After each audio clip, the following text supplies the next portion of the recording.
Hi and welcome back to module number 12, which is Amazon Cloud Architecting certification, and we are covering knowledge check questions. So let's go through the questions today. Module number 12 is about caching content, and the question number 1 is, what is caching?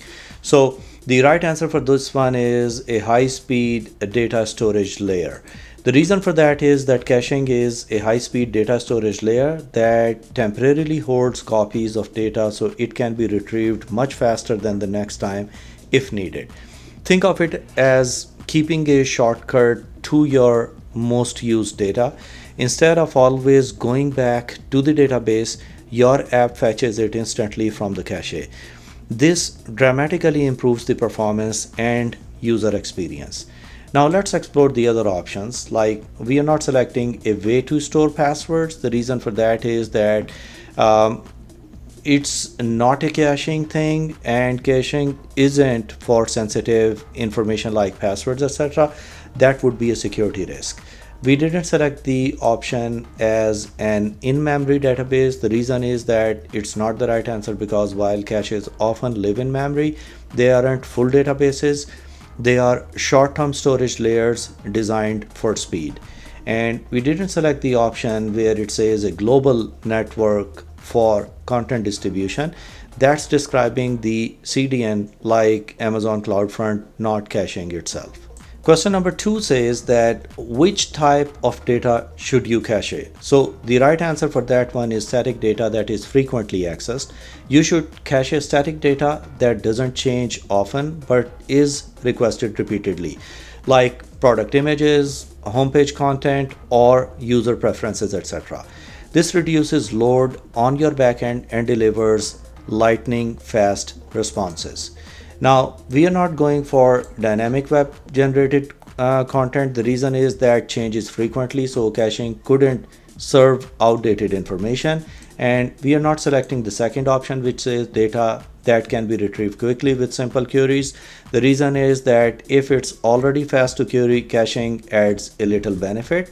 And then specialized data that is needed by the subset of users is not the right answer, because this kind of a niche data doesn't usually justify caching resources. Next is question number 3. What is a benefit of caching? So the benefit is reduced response latency. The biggest win with caching is speed. It cuts down the response time dramatically because data comes from a nearby memory layer rather than a slower database or disk. We are not going for load balancing the application. Reason is that's a different concept handled by elastic load balancing. And we are not going for decreased cost. Reason is that while it can reduce cost indirectly, that's not its main goal. And we are not going for increased application reliability. It improves speed but doesn't guarantee uptime and reliability.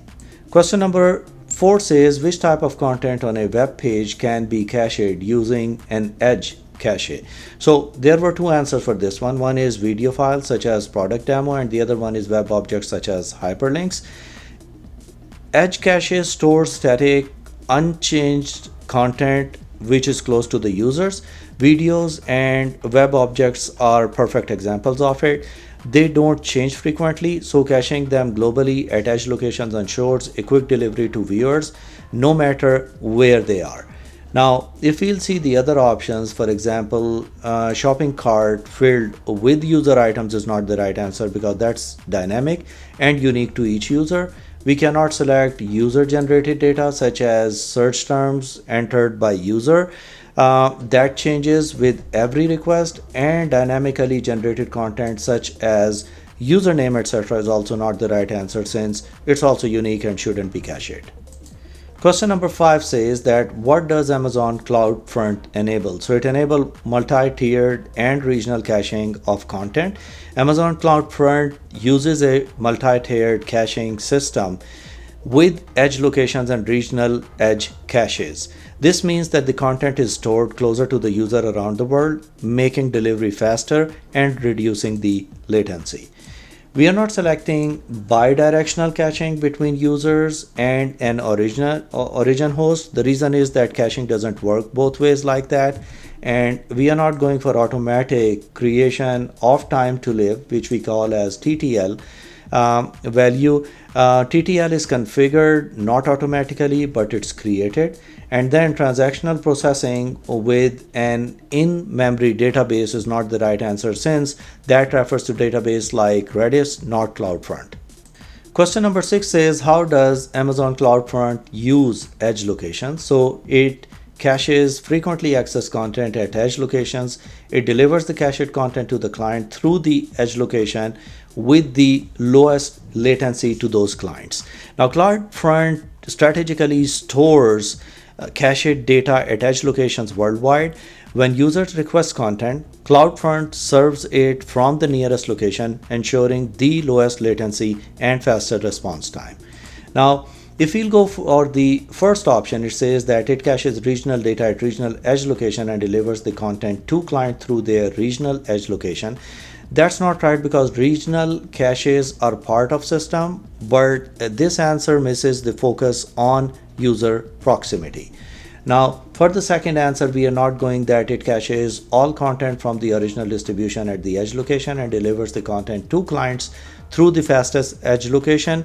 The reason it doesn't cache everything, only frequently accessed items are cached. And if we'll choose the third option, it caches local content to the edge location. It delivers the cached content to the clients through the edge location that requires the fastest network hops to reach those clients. It's not the right answer, because this is not how CloudFront selects the edge locations. It optimizes based on latency, not hop count. Question number 7 says, which statement describes an efficient way to deliver on-demand video content? It's use of Amazon S3 to store the content, then use Amazon CloudFront to deliver the content. This is the classic AWS pattern for scalable media delivery. S3 provides durable, cost-effective storage, while CloudFront distributes the video globally with cached for minimum buffering and fast playback. Now, we are not going for the first answer, which says that the launch an Amazon EC2 instance to host video content, then use Amazon CloudFront to deliver the content. The reason is that hosting videos on EC2 is expensive and inefficient.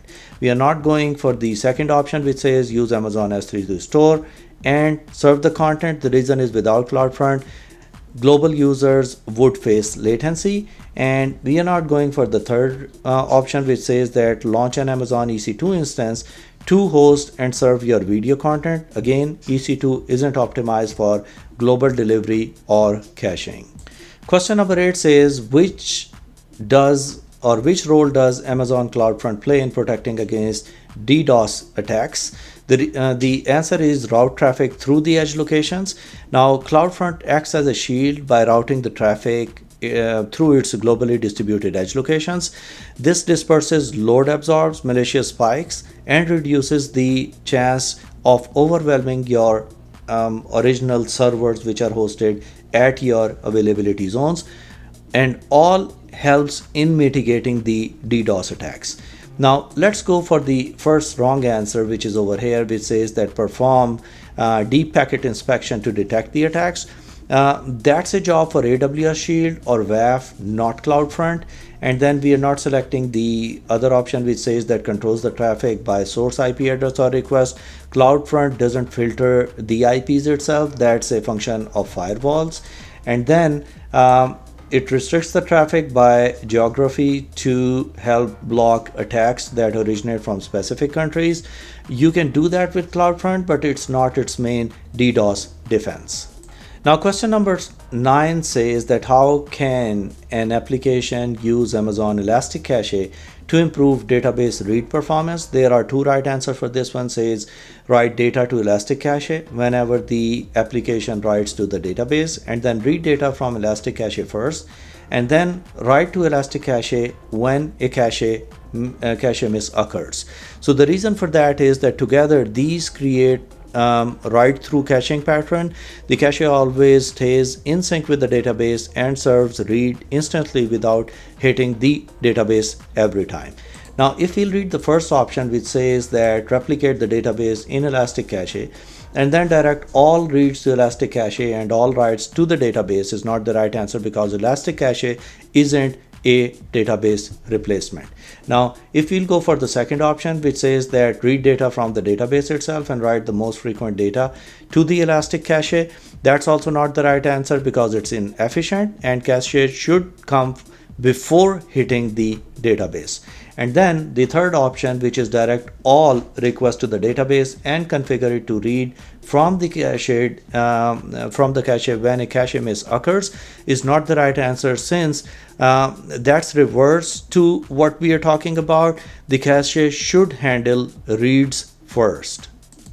And finally, the last question of this knowledge check says that which type of caching strategy should be used when there is data that must be updated in real time. So the right answer for that one is write through.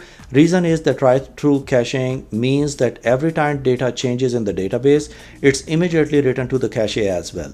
This keeps both layers in sync and ensures users always get up-to-date data, perfect for real-time systems. Now let's explore the wrong answers. The first wrong answer is cache control headers. That's not the right answer because these manage web server caching, not real-time database updates. Then we are not going for TTL. TTL defines how long data stays in the cache, but it doesn't ensure instant updates. And we are not going for lazy loading because this updates the cache after a miss, not in real time. So that was our module number 12, which talks about caching content.